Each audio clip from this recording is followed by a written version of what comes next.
المرسلين وعلى آله وأزواجه وأصحابه أجمعين. أما بعد، فقد قال الله تعالى في الكتاب الحكيم: ومن يتق الله يجعل له مخرجا ويرزقه من حيث لا يحتسب ومن يتوكل على الله فهو حسبه إن الله بالغ أمره قد جعل الله لكل شيء قدرا. وقال النبي صلى الله عليه وسلم: إن تعبد الله كأنك تراه فإن لم تكن تراه فإنه يراك، أو كما قال عليه الصلاة والسلام. رب اشرح لي صدري ويسر لي أمري واحلل عقدة من لساني يفقهوا قولي. صدق الله العظيم. شہر نشین پر جلوہ افروز حضرات علماء کرام، معزز حاضرین اور طلباء عزیز، میرے لیے سعادت ہے کہ مجھے اس عظیم الشان و باوقار اجتماع میں حاضری کا، آپ حضرات کی زیارت کا شرف و سعادت حاصل ہوئی۔ نبی کریم علیہ السلام کا فرمان ہے کہ من لم یشکر الناس لم یشکر اللہ، کہ جس نے بندوں کا شکر ادا نہیں کیا اس نے ذات حق جل مجدہ کے شکر کا بھی حق ادا نہیں کیا۔ لہذا ضروری ہے کہ وہ حضرات کہ جن جو بصیرہ بنے اس سعادت کا، اس حاضری کا اور آپ حضرات کے درمیان آنے کا، پہلے ان کا شکریہ ادا کیا جائے۔ اس میں سب سے پہلے ہمارے محترم مکرم جناب حضرت مولانا مفتی محمد عمران صاحب مدد اللہ اور ان کے تمام رفقائے کار، جن کی کوششوں سے، جن کی مخلصانہ دعوت پر یہ حاضری کی سعادت نصیب ہوئی، میں دل کی گہرائیوں سے ان حضرات کا شکر گزار ہوں۔ اللہ تعالیٰ اس اجلاس کے مقاصد کو برابر فرمائے۔ اس وقت میں نے آپ کے سامنے ایک آیت کریمہ اور ایک حدیث تلاوت کی، اسی کی روشنی میں چند باتیں مجھے عرض کرنی ہیں۔ لیکن سب سے پہلے تمہید کے طور پر میں یہ عرض کر دوں کہ انسان کا ہر کام جو ہے وہ کسی مقصد کے تحت ہوتا ہے۔ انسان کا چلنا پھرنا، اٹھنا بیٹھنا، سونا جاگنا، کوئی کام ہو وہ بے مقصد نہیں ہوتا، اس کے پیچھے کوئی نہ کوئی مقصد ہوتا ہے۔ پہ جاتے ہیں تو ظاہر ہے کہ مقصد جو ہے وہ نماز کی ادائیگی ہے۔ آپ مدرسے میں آتے ہیں تو ظاہر ہے کہ تعلیم مقصد ہے۔ آپ کاروبار پر یا کام پر کسی بھی نوعیت سے آتے ہیں، ظاہر ہے کہ وہاں کسب معاش مقصد ہے۔ غرض یہ کہ انسان کا مقصد ہی اس کے اندر تحریک پیدا کرتا ہے۔ مقصد جتنا بڑا ہوگا، جتنا اعلیٰ ہوگا، جتنا عرفہ ہوگا، اتنا ہی انسان کی اہمیت بڑھتی چلی جائے گی۔ جتنا اس کو گھٹتا چلا جائے گا مقصد، اتنی انسان کی اہمیت کم ہوتی چلی جائے گی۔ اور اگر کوئی انسان بے مقصد بول رہا ہے، بے مقصد چل رہا ہے، بے مقصد چلا جا رہا ہے، تو لوگ کہیں گے کہ دیوانہ ہے۔ اگر بے مقصد بول رہا ہے لوگ کہیں گے دیوانہ ہے، بے مقصد چلا جا رہا ہے لوگ کہیں گے مجنون ہے۔ تو معلوم ہوا کہ اصل چیز جو ہے وہ مقصد ہے جو انسان کو انسان بناتی ہے، انسان کی اہمیت۔ تو ظاہر ہے کہ آپ حضرات یہاں پر تشریف لائے ہیں، اپنے کام کو چھوڑا، اپنی مصروفیات کو چھوڑا، اپنی ضروریات کو چھوڑا اور بسط شوق اس ادارے کے اندر، آپ اپنے محبوب ادارے کے اندر تشریف لائے، یہاں کی دعوت پر آئے، یہاں کے حضرات کے بلانے پر آئے، تو کوئی نہ کوئی تو مقصد ہوگا، یہ مقصد تو نہیں ہے۔ تو اصل مقصد کیا ہے؟ اصل مقصد یہ ہے کہ پہلی چیز تو یہ کہ آپ کو اپنے محبوب ادارے کی رونق میں اضافہ کرنا تھا۔ دوسری یہ کہ یہ آپ کا اپنا ادارہ ہے جو آپ کو کشش کی چلائی۔ اور تیسرا مقصد یہ کہ آپ کو یہ معلوم ہوا کہ حضرات علماء کرام یہاں پر تشریف لائیں گے تو کچھ نہ کچھ باتیں ہوگی، تو ہو سکتا ہے کہ کوئی بات انسان کے لیے ہدایت کا راستہ بن جائے، ہدایت کا ذریعہ بن جائے۔ کیونکہ ہدایت دینے والی ذات تو اللہ کی ہے. تو بسا اوقات یہ ہوتا ہے کہ لمبی چوڑی بات جو ہے وہ انسان پر اتنی اثر انداز نہیں ہوتی جتنی ایک بہت مختصر سی بات ہے وہ انسان کے پاس دبا زندگی کے رخ کو بدل دیتی ہے. جیسا کہ نبی کریم علیہ السلام کی خدمت میں ایک اعرابی، ایک بدو جو گاؤں کے رہنے والے تھے وہ حاضر ہوئے. ان کے ہوئے سے، ان کے ہیٹ سے لگ رہا تھا کہ ایک طویل سفر کر کے آئے ہیں. ظاہر ہے اس زمانے میں اونٹ پر یا گھوڑوں پر سفر ہوتا تھا. ایک طویل سفر سے آئے، لباس بھی ان کا گرد آلود تھا، چہرے پہ بھی ان کے تکان کے آثار تھے. اور نبی کریم علیہ السلام کے خدمت میں حاضر ہوئے. آپ مسجد نبوی میں اس وقت تشریف فرما تھے اور صحابہ کرام حلقہ بنائے بیٹھے ہوئے تھے. اور آنے کے بعد انہوں نے کہا کہ یا رسول اللہ صلی اللہ علیہ وسلم، عزیزی یا رسول اللہ ولیکن اوجز، کہ اے اللہ کے رسول صلی اللہ علیہ وسلم باز فرمائیے لیکن مختصر کیجیے. یعنی باز کیجیے، نصیحت کیجیے، تقریر کیجیے لیکن مختصر کیجیے گا. اور اس کی وجہ انہوں نے یہ بتائی کہ میں ایک طویل ترین سفر کر کے آ رہا ہوں، جیسا کہ آپ میرے ہوئے سے آپ کو اندازہ ہو رہا ہے. ظاہر ہے کہ یہ طویل ترین سفر میں نے اس لیے کیا ہے کہ میں آپ کی خدمت میں حاضر ہوں اور آپ سے کوئی ایسی بات معلوم کر کے جاؤں کہ جو میرے لیے ہدایت کا راستہ بن جائے. اگر آپ نے بات لمبی چوڑی کہی تو ظاہر ہے کہ میں یاد نہیں رکھ سکوں گا، اور جب یاد نہیں رکھ سکوں گا تو پھر میرا یہ سفر جو ہے یہ اکارت ہو جائے گا، بیکار ہو جائے گا. لہٰذا ایسی بات فرمائیے مختصر کی جگہ جس کو میں یاد بھی کر سکوں اور اس پر عمل بھی کر سکوں. ظاہر ہے کہ یہ اتنی بڑی بات دو آدمی کہہ سکتے ہیں. وہ کون کہ ایک وہ کہ جو مقام نیاز پر ہو اور دوسرا وہ ہے جو مقام ناز پر ہو. مقام ناز پہ کون تھا؟ حضرت فاروق اعظم رضی اللہ عنہ.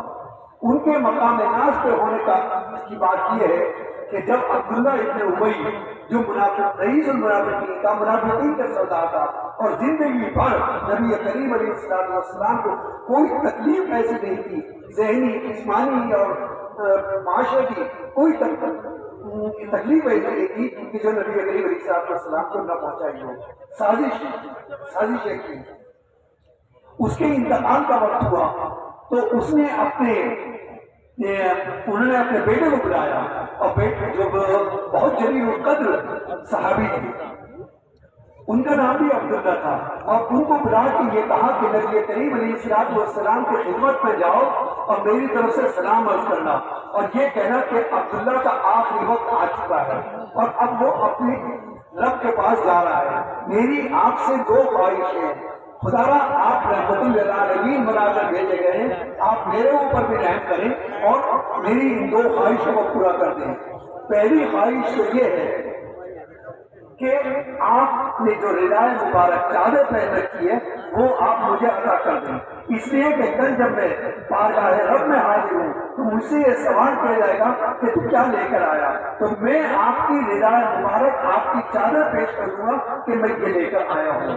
دوسری میری خواہش یہ ہے کہ جب میری وفات ہو جائے تو میری نماز جنازہ آپ پڑھائیے گا. آپ کیونکہ رحمت للعالمین بنا کر بھیجے گئے تھے اور آپ کی صفت قرآن نے یہ بیان کی، فَبِمَا رَحْمَةٍ مِّنَ اللَّهِ لِنتَ لَهُ وَلَوْ كُنتَ فَظًّا غَلِيظَ الْقَلْبِ لَانفَضُّوا مِنْ حَوْلِكَ فَاعْفُ عَنْهُمْ وَاسْتَغْفِرْ لَهُمْ وَاجْتَنِبْ لَهُمْ.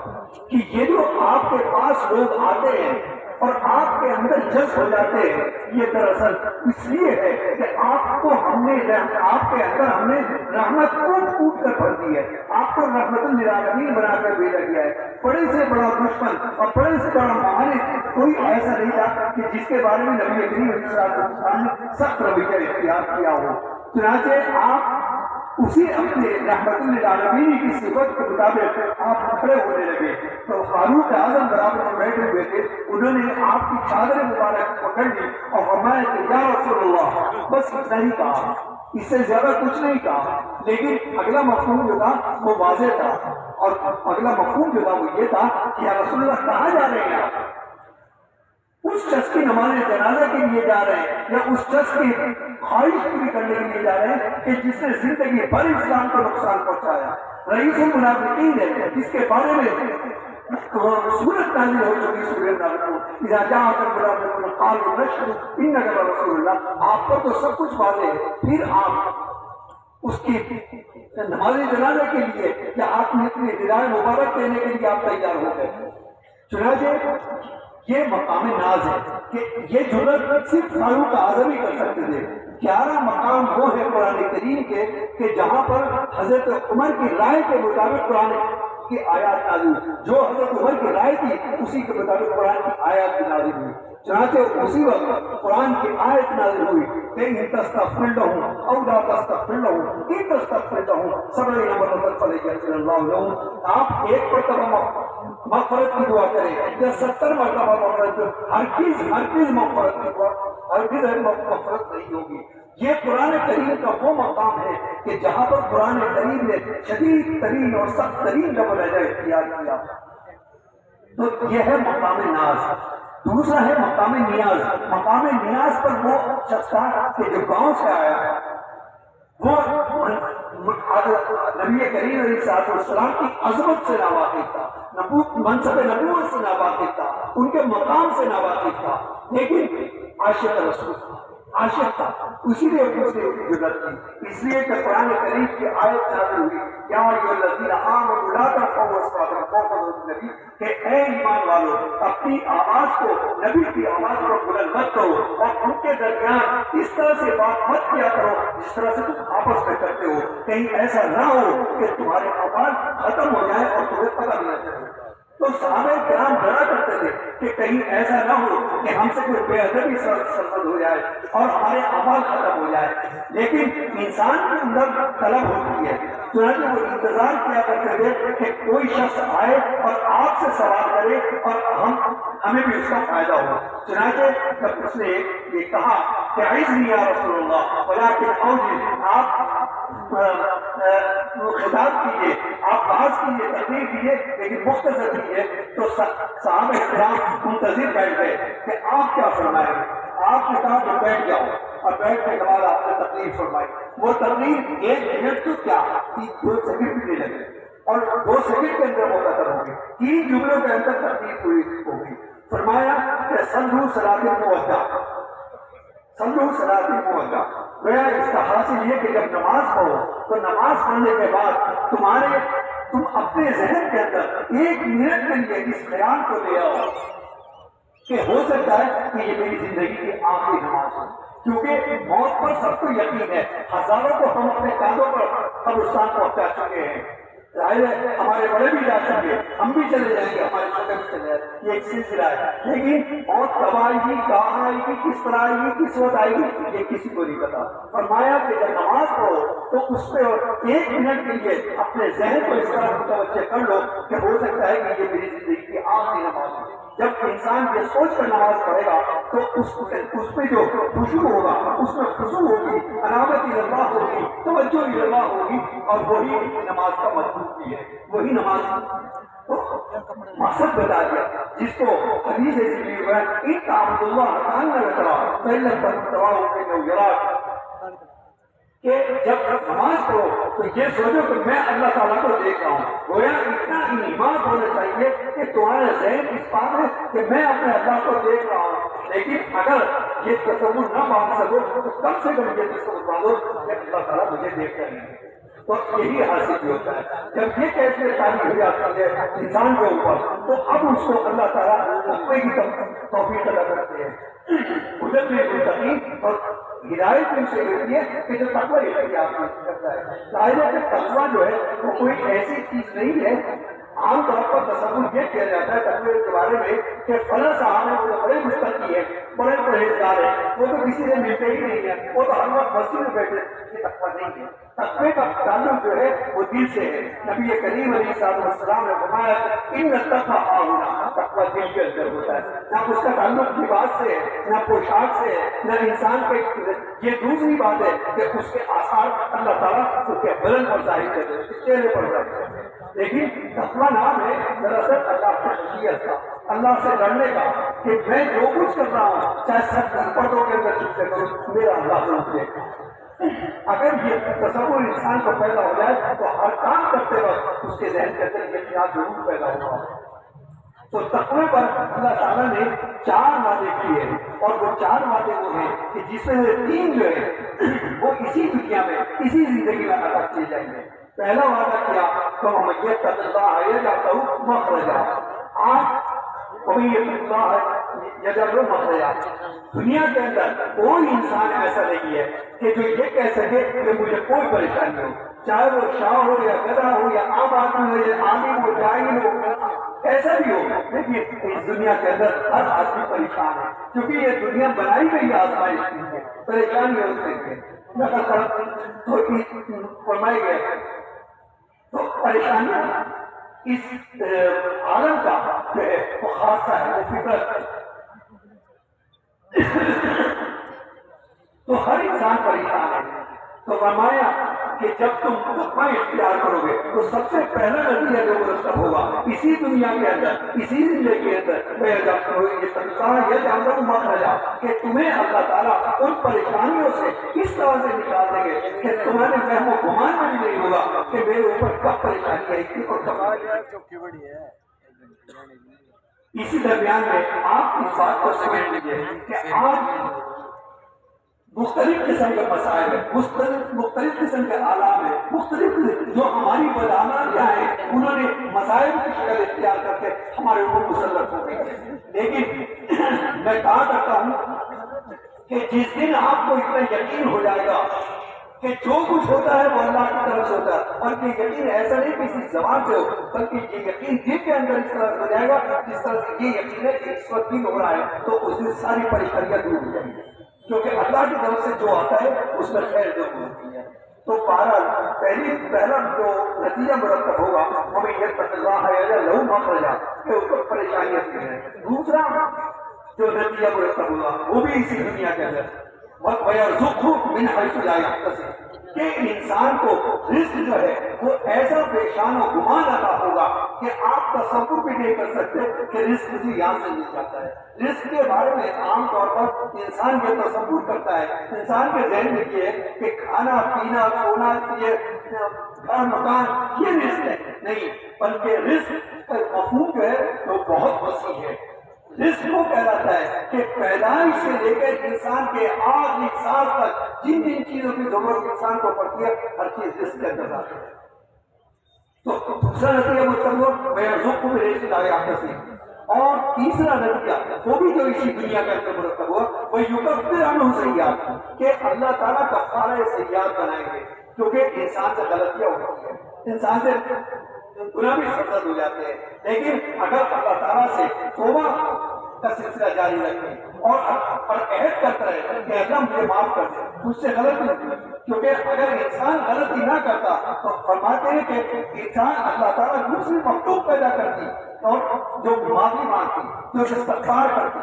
تو اگر انسان کی غلطی نہ ہوتی تو اللہ تعالیٰ کا جوش رحمت جو ہے وہ ظاہر نہ ہوتا, اللہ کی صفت رحم جو ہے وہ دبی کی دبی رہ جاتی. تو فرمایا کہ میں رزق میں رزق لایا بصیب کہ رزق عطا کریں گے. جو فرمایا کہ وہ یکفر عنہ سیئات کہ انسان کی تمام پریشانیاں جو ہے وہ کفارہ سیئات پر بھی چلی جائیں گی. یہ آلام, یہ مسائل, یہ پریشانیاں, یہ جدوجہد یہ ساری جو ہے یہ کفارہ سیئات پر چلی ہے. آپ کے اوپر کوئی پریشانی آتی ہے جہاں تک کہ فرمایا کہ اگر مومن کے پاؤں میں ایک کانٹا بھی چوئے گا تو وہ بھی کفارہ سیئات کرے گا. آپ بیمار ہوئے, آپ کو طبیعت خراب ہوئی وہ بھی کفارہ سیئات ہے کہ اللہ تعالیٰ اس کا اجر جمع کرنا ہے. اللہ تعالیٰ کی طرف سے بیماری آئی ہے تو اس کا بھی اللہ تعالیٰ کوئی نہ کوئی بچہ ہے کیونکہ اللہ کی جانب سے جو خیر آتی ہے جو بھی چیز آئے گی وہ خیر ہوگی. اور چوتھا نتیجہ جو بیان فرمایا وَيُعْظِمْ لَهُ أَجْرًا یہ چوتھا نتیجہ وہ ہے جو ہمیں وہاں ملے گا. 3 نتیجے اسی زندگی کے اندر اور چوتھا نتیجہ وہاں وَيُعْظِمْ لَهُ أَجْرًا. یعظم کے معنی کی یہ اس میں مبالغے کا صیغہ استعمال کیا.